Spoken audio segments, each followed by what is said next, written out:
Since the dawn of time, there have been an endless number of debates about which thing in a certain set of options is the best. For example, which Ninja Turtle is the best? It's Michelangelo.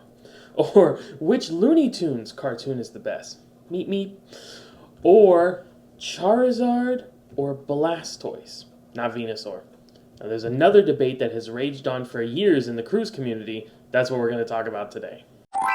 He's a TA and he's gonna talk. Let's join Matt for today's TA Talk. Hey, happy travelers, and welcome back into the home office for this installment of TA Talk. And for today's episode, we're going to talk about something pretty simplistic, but it is, like I mentioned, one of those debates that has raged on for years and years in the cruise community. And maybe it's not so much of a debate, more so a discussion. And people do have it as a question that commonly comes up for us as travel agents or just people who cruise in general. And that question is about shore excursions. Should you book them through the cruise line or should you go on your own? And that can kind of go in a multitude of different directions, which we'll talk about.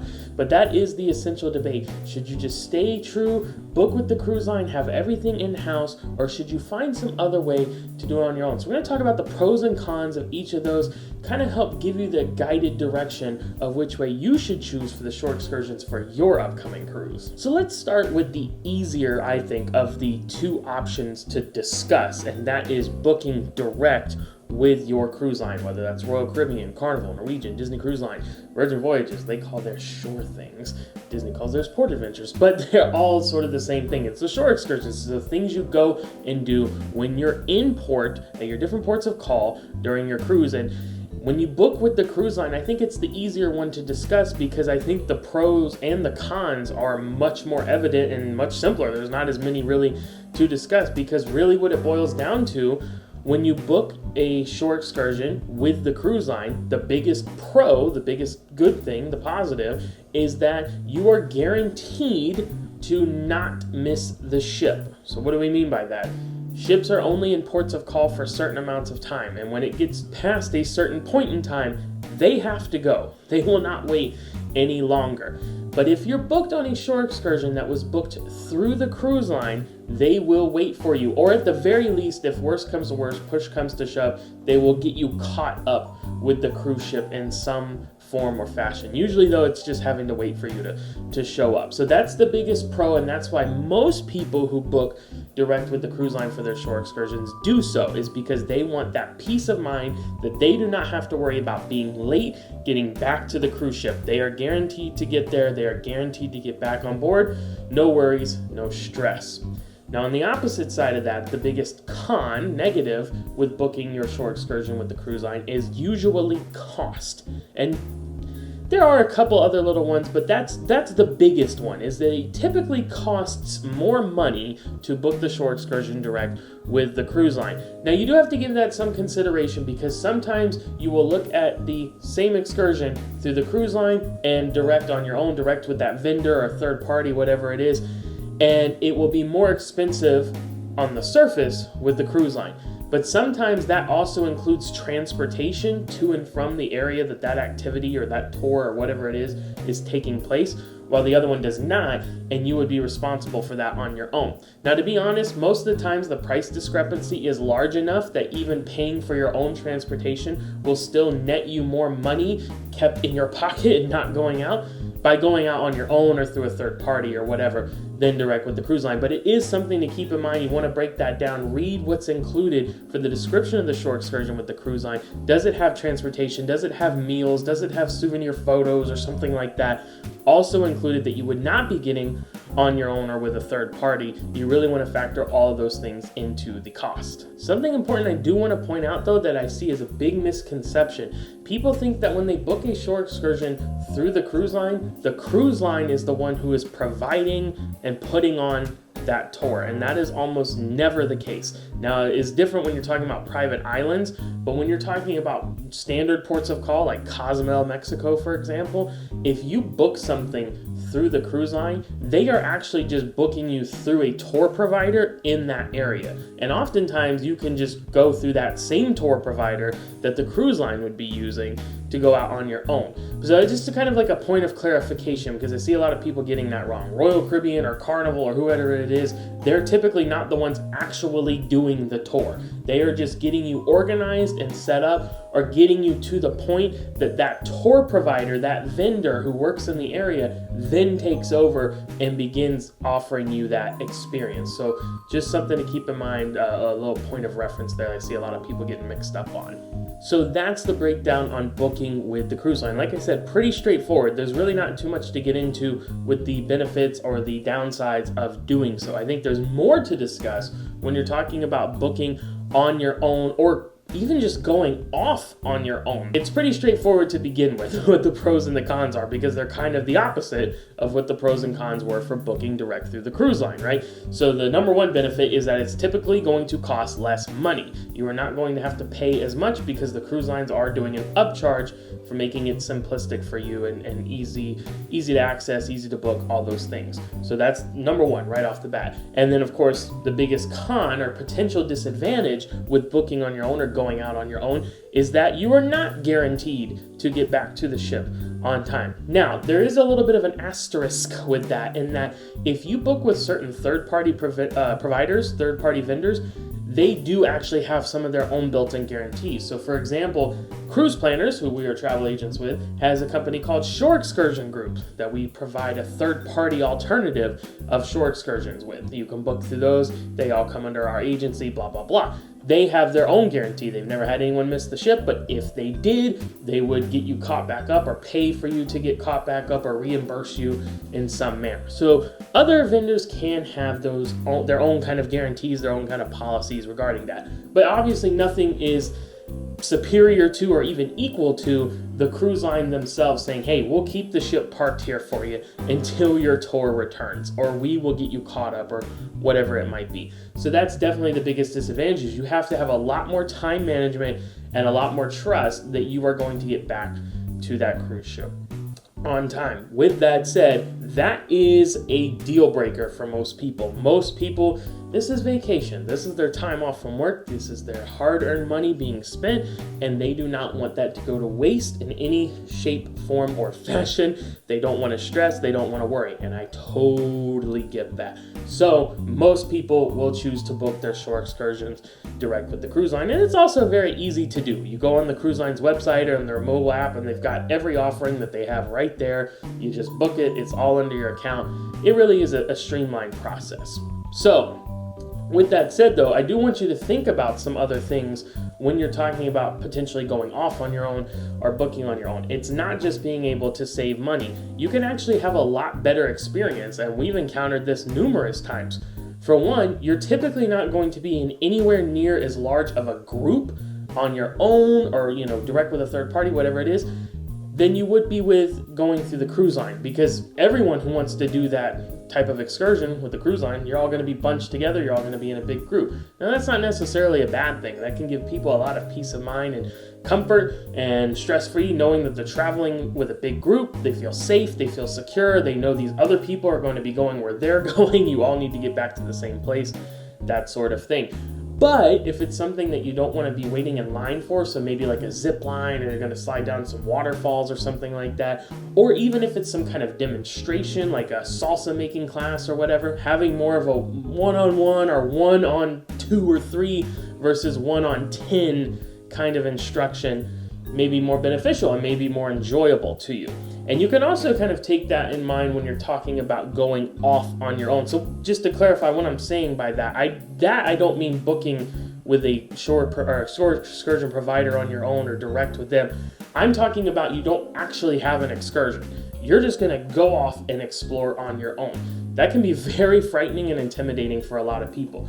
But as long as you're smart and as long as you're safe and as long as you're prepared, typically you won't have any problems doing so. This is something that we have done in multiple ports. When we went to the Mediterranean last year, that comes to mind specifically, heading out in Santorini or heading out in Mykonos and just kind of taking in the sights, finding our way around, using local transportation like a bus system or something like that, really does get you kind of indulged into the culture and the local flair, and also just lets you kind of have your own tailor-made day, whatever you want to do and whatever you want to do on your time, it could really be an enjoyable experience. So don't discount it. I do think there are some things that you need to keep in mind. Like I said, you have to be prepared, want to be smart and safe and secure and all those things. But don't let the fear of the potential bad or the potential of missing your cruise ship stop you from considering going out on your own or just even booking with a third party. As long as you're planning out in advance and you're giving yourself plenty of time, typically you won't have any issues. Now, I think a big factor that should come into play when you're trying to determine if you're going to book your excursions to the cruise line or if you're going to go out on your own or book through a third party or whatever it is kind of the logistics of the situation. So what I mean by that is considering where you are, so what port of call you're at, what island you're on, what country you're in, whatever it may be, and what exactly it is you're wanting to do, and taking into account all of those logistics and all of those potential obstacles or potential easy openings to access fun that may be included with that area. So for example, if you're in a very foreign port, you're in an area where hardly anyone speaks your language or it's something you're not familiar with, you're on the other side of the world kind of things, maybe you want to do an excursion with the cruise line because it's going to really give you that peace of mind. You know you're going to feel safe and secure. Maybe that's too much of a jump for you to make. Or, again, if there's a transportation factor. So for example, I said when we were in Europe, in the Mediterranean last year, that we did a lot of exploring on our own. And that is true. Most ports, we just went off on our own and did our own thing.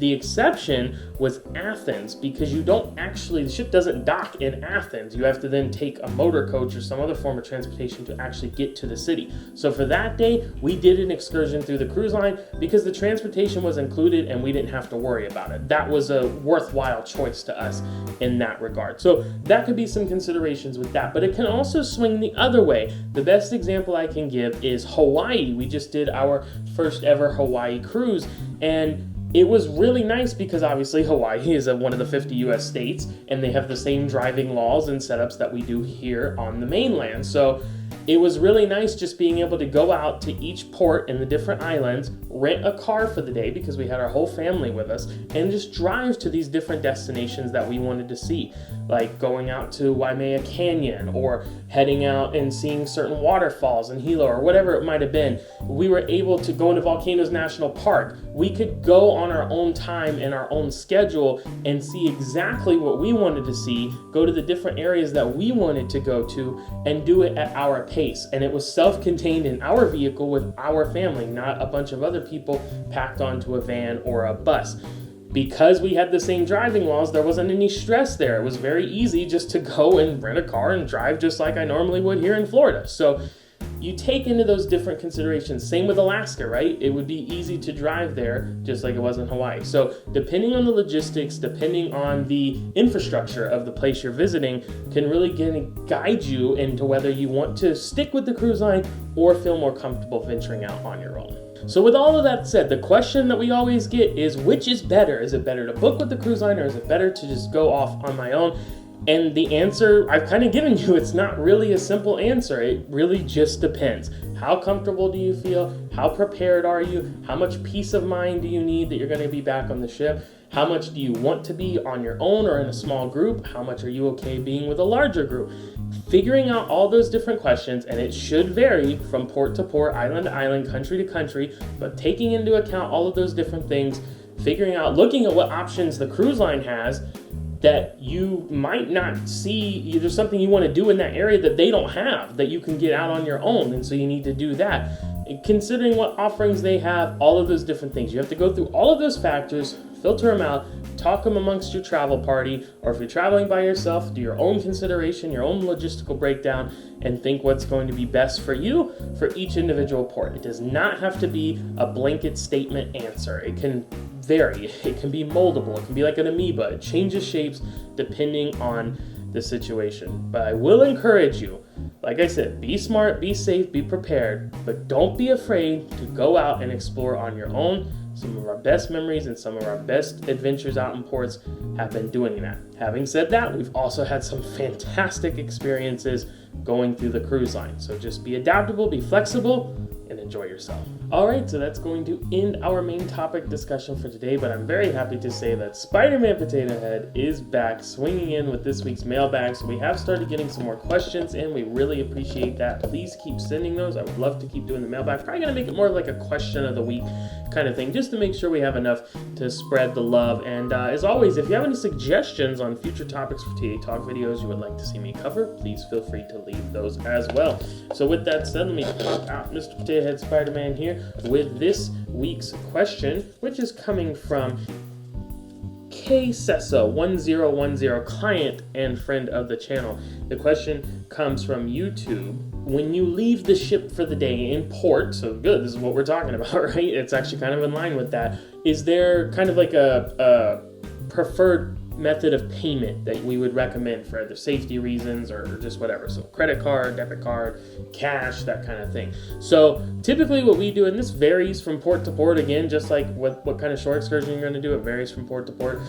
We like to use card when we can, especially if it's something like Apple Pay or something like that just feels a bit more secure.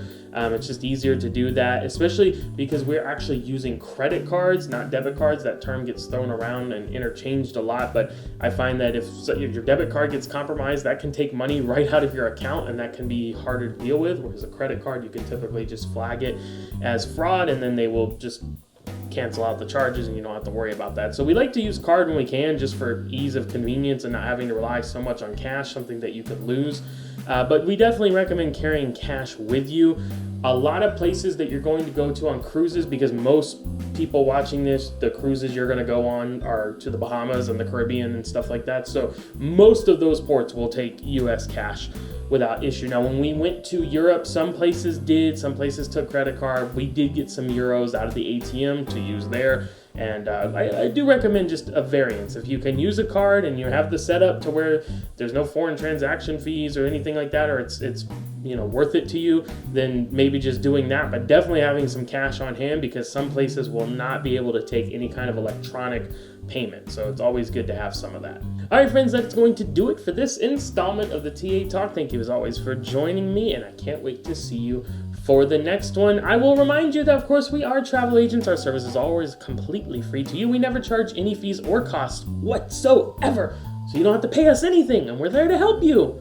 So please feel free to reach out via the travel agent information. You can find it in the description of this video. If you've recently booked a cruise or an all-inclusive resort stay with sandals or beaches, you may still be able to transfer your booking to our agency. That's also free of charge, and then we can assist you the rest of the way. Helps us out as a small business, allows us to keep making helpful videos for all of you. So why not reach out, and we'll partner together and get you all set up. So again, that travel agent information in the description of this and every other video on the channel. Thanks again for joining me for today's TA Talk. I will see you in the next one, but until then, I am signing off. Happy